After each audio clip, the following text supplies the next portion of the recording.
여러분, 그 희생양이라는 얘기 아시죠?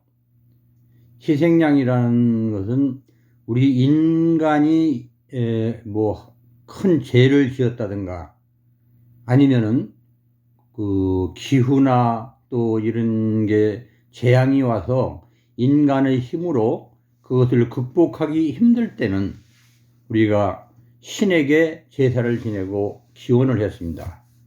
그 희생양이라는 것은 그때 그냥 제단에 아무것도 올려놓지 않고 우리가 신에게 기도를 하고 부탁을 할 수가 없으니까 양을 한 마리 잡아가지고 그 제단에 올려놓고 제사를 지냈거든요. 그때 그 양이 지금 얘기하는 소위 얘기하는 희생양인데, 인간의 잘못을 신에게 빌 때, 또는 인간이 자기들이 잘못했다고 해서 신에게 무엇을 부탁할 때, 인간은 아무 죄도 없고 애꿎은 양을 한 마리 잡아서 신에게 바쳤단 말입니다.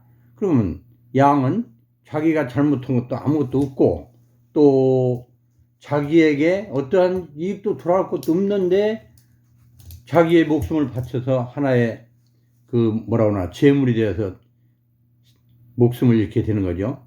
그러면 어떻게 생각하면 굉장히 비합리적이고 말도 안 되는 얘기 아닙니까? 양으로 볼 때는 자기가 뭘 잘못했습니까?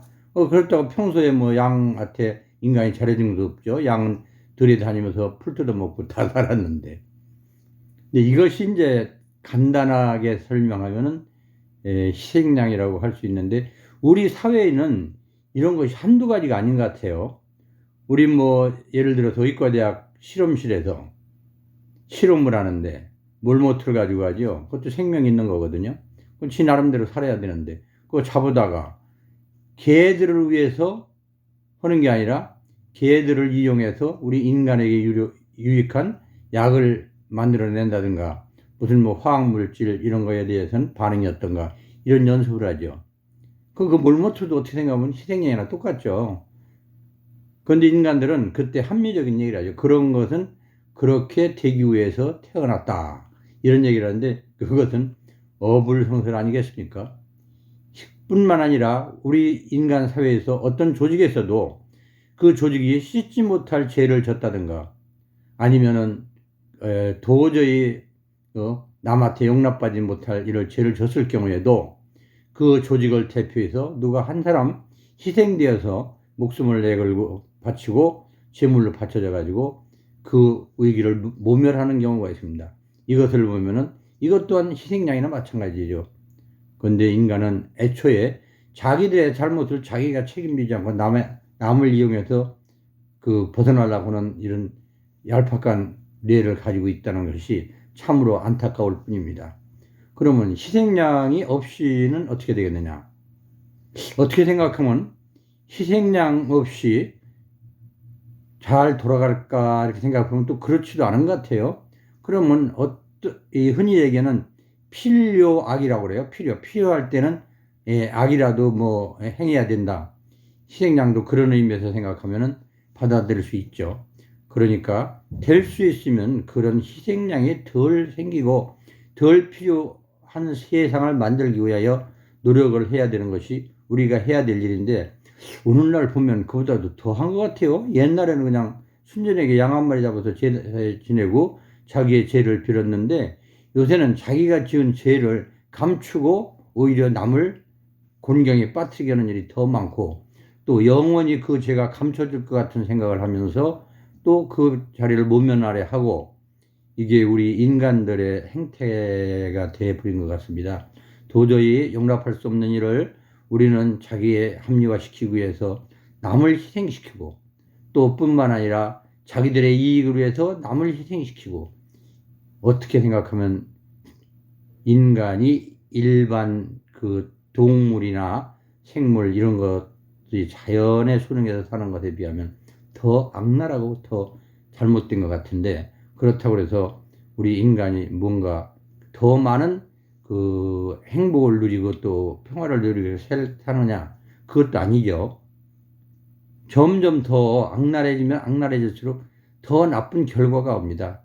지금 요즘도 보면 세계 강국들, 미국, 소련 이런 강국들을 보면은 도저히 우리가 이해를 할 수 없는 것을 막무가내로 그것을 끌어나가고 있습니다. 그리고 또 그것이 자기들이 최선이라고 생각하고, 이러한 모든 것들을 생각할 때 우리는 조그마한 것에서부터 시작해서 마지막에 커다란 것까지 갈 때까지 우리가 할 수 있는 것이 무언가를 잘 생각하고, 또 그렇게 억울하게 희생당하지 않는 사람이 생길 수 있는 사회를 만들어야 되겠는데요. 그렇다 보면은 결국은 어렸을 때부터 교육이 잘 되고, 또 그 교육 받은 애들이 또 잘 되고, 이렇게 해서 사회를 잘 이끌어 나가야 될 텐데, 그게 안 되는 걸 보면요, 맹자나 순자가 얘기한 성선설, 성악설, 어느 것이 옳은지를 알기가 힘들 것 같아요. 일부에서는 그런 얘기를 하죠. 태어날 때는 아주 깔끔한 상태로 태어나서, 이렇게 쉽게 얘기하면 우리가 그 그릇에, 물그릇에 물을 가득 채웠는데 처음에는 아주 깨끗한 정한수를 담았습니다. 근데 이 물이 오래 가다 보니까 여기에 먹물도 떨어지고 먼지도 떨어지고 이렇게 해갖고 아주 지저분해가지고 몇십 년 가면은 그게 전부 이 흙탕물이 되는데, 그것을 다시 정화시키기 위해서는 수천 번, 수만 번 한 숟가락씩 물을 갈아놓고 해도 될까 말까 한다고 생각들 하고 있어요. 그렇기 때문에 처음부터 오염되지 않도록, 잘못되지 않도록, 또는 자기 잘못을 남에게 돌려가지고 자기 대신 억울하게 희생당한 사람이 없도록 이렇게 하는 것이 우리 진정한 우리 사회 같은데, 정말로 지금 그렇게 돌아가고 있는지 의심스럽습니다. 한번 다시 생각해 볼까요? 억울하게 어떻게 생각하면 자기는 잘못도 없이 인간의 잘못에 의해서 자기 목숨을 바쳐 재단에 바쳐지는 양의 입장을 생각해서 오늘 또 한 번 더 우리 자신을 되돌아봐야 되지 않을까 생각됩니다. 여러분, 한번 다시 생각해 봅시다. 감사합니다.